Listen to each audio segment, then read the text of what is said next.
Anyway, coming up now, Harry Miller. Welcome to the show, Harry. Yeah, it's fantastic to be on your show, Kelvin. I love it, absolutely loving it. Loving Mike's energy, loving your energy. It's fantastic. You've given me a boon for all the fights we're involved with, which is desperately what I need right now. Yeah, okay, man. Well, that's great. Okay, Harry, tell me, we had a guy on yesterday. I think his name is Alistair Hilton, I think. Yeah. Right, yeah. And he really was very interesting. How he's sitting there having a drink in a pub, and suddenly two officers come in and say, "Do you mind coming outside?" He said, "Yeah, sure. This is on by the Thames." He said, "Sure. What's the issue?" Comes out there and said, "Well, apparently you've been railing on about some councillor who has made a decision which is now, or is involved in a decision where they're taking all the chairs from outside the pub, and they've been there for 70 odd years. And we're not arresting you, and we're not telling you we're going to arrest you. We're just coming in to basically indicate, do you mind shutting up, right? Otherwise you're going to be in trouble." I effectively scaring him off. Is this really an appropriate... Look, I'm massively pro the cops. I love seeing the cops walking around, whether it's at Waterloo Station or down the street. In fact, I don't see them very often down the street. You could fire a gun down Weybridge High Street for the last 1,000 years. You've never seen a police officer, right? So, but how do police officers feel about effectively being an arm of the state now, in a way that it's not about getting criminals anymore? It seems to be involved in social affairs in some way. Yeah, that's absolutely right. I mean, you cannot underestimate. You must not underestimate the effect of a police officer walking into a pub, tapping you on the shoulder and saying, "Please step outside, sir, I'd like a word." It's a little bit like the Godfather coming along and saying, "I want to make you an offer you can't refuse." It's that level of intimidation. Now, unfortunately, the police have had a mission drift over the last sort of 10, 15, 20 years, where they've moved from serving without fear and favour to serving based on the colour of your skin, your ethnicity, and your religion.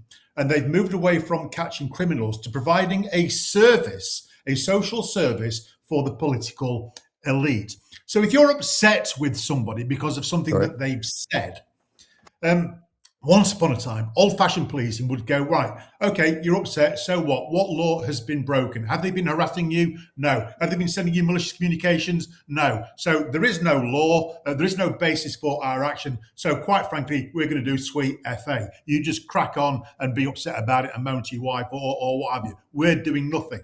But this has now changed. The police now serve this political liberal elite. And all you need to do is say the magic word, "I'm offended." And if you add that with "I'm a protected characteristic" or "I'm offended on somebody else's behalf," then you will get the full force of the state turning up at a pub, turning up at your house, turning up at your work, turning up wherever. Not because you've broken a law. They know you've not broken a law, but they exercise their power and their authority to intimidate you into obedience. That's what they tried with me in 2019. Because I had reposted what they said was a transphobic limerick. A, it wasn't a limerick, and B, it wasn't transphobic. It was simply describing trans people as they actually are. And the whole controversy there was, "You've not committed a crime, but we need to check your thinking." And I told them, in no uncertain terms, pure Anglo-Saxon Sheffield, where to go. And that's what I've continued to do. But we need members of the public to understand what the law is. It used to be that the police were better at the law than the public. Well, we need to switch that, because the police are absolutely useless at the law. The law comes way down their list of priorities. So okay, I would encourage your listeners to just learn a little bit about the law, learn a little bit about malicious communications, a little bit about harassment offences. And if you've not committed a bloody crime, don't go along with them. Tell them to bugger off. Right, well, can we just watch then a little clip of yesterday, and then we'll come back and talk about, are there any other cases that you know that are going on right now of which fall right into this kind of wheelhouse? This is Alistair Hilton talking yesterday with me. Yeah, I presumed you were. I was waiting for the conversation to get to that point. Ultimately, it's more of a just so you're aware, opposed to a insinuation or accusation. Are you aware that if you schedule a protest outside the councilman's house, it's an offence? I haven't scheduled. But are you aware of that then? Yes or no? If not, yes. I'd love to read out the legislation to you. Yes. Yeah, Hold you on. are. Whoa. I haven't scheduled any protests. I'm not saying you have. I'm saying... Right. Harry, there's two things. I put this down to your good looks. I've just been told that I've got 4 times the viewers of Julie Hartley Brewer now, right? Which actually is a triumph. But anyway, so the other thing that I should say, that nothing to do with this, is that Bonnie Tyler's just died. I've just seen a tweet about that. Yeah. So you're watching that. Actually, the effect of your court case in 2019, I think, means that this was being delivered in a completely different way to the way that it would have been delivered 7 years ago. I.e., they're basically saying, look, they're saying this is serious, right? But actually, please don't get upset. Please don't film me. Please don't do anything, because actually, if we could just get through this would be great. But actually, because he's wearing a uniform, this is not great, right? I don't even know why I wonder whether we could have an entirely different force who go out and say hello. Because once an officer, which is your point, once an officer says something to you, you've got to listen to this if you're an ordinary person. Yeah, that's exactly right. There is a power attached to wearing the uniform. Yeah. There is a power attached to being a police officer, a constable. And bear in mind, these people are armed. They're not armed with guns as a rule, like they are out in the States and in many parts of Europe, but they are armed. They've generally got tasers. They've got at least a baton that they can wallop you over the head with. They've got the powers of arrest. They claim an expert knowledge when it comes to the law. I mean, it's quite interesting that in this case said, "Are you aware that if you did this, it would be committing offence?" Well, he wasn't doing that. He wasn't filming outside a councillor's house. So why bother doing that? This is an exercise in intimidation. It's giving the tacit message that you are doing something wrong. You are involving yourself in something that we, the state, do not like. And our advice to you is to stop it. We're not saying what we're going to do, but our advice is stop what you are doing. And the natural effect of most people is for them to obey. We still have an awful lot of respect for the police in this country. We are aware that we are not experts in the law. And so we think, I don't know what I'm doing wrong, but I'll tell you what I'm going to do. I'm going to back right off. I thought I was doing 39 in a 40 zone, but actually I'm going to reduce my speed down to 25 just in case. Well, that is a unlawful, as far as I'm concerned, unlawful intimidation by the state. In this country, Harry, Europe, sorry, go on, Kelvin. I was going to say, Harry, have you got any examples? I mean, I was quite shocked, but right, I'm a 1,000,001% law-abiding, police-loving guy, right? I'll meet my grave like that. I was quite shocked about Alastair's interview yesterday. Is there an example today that's going on that you feel you'd like to share with our viewers? Well, yeah. I'm currently taking the Home Secretary and the Chief Constable of Lincolnshire to court. Probably in October we'll be at the High Court, maybe November, for a judicial review. What we've discovered is that since 2023, under the Home Office rule of Suella Braverman, of all people, who's actually pretty sound, the Home Office are now recording crimes against people without there being any evidence whatsoever. None. Really? So I discovered via a subject access request to my own local force that I have a crime record, not a non-criminal hate incident record, a crime record for the offence, the indictable offence, the serious offence of stalking with hate markers.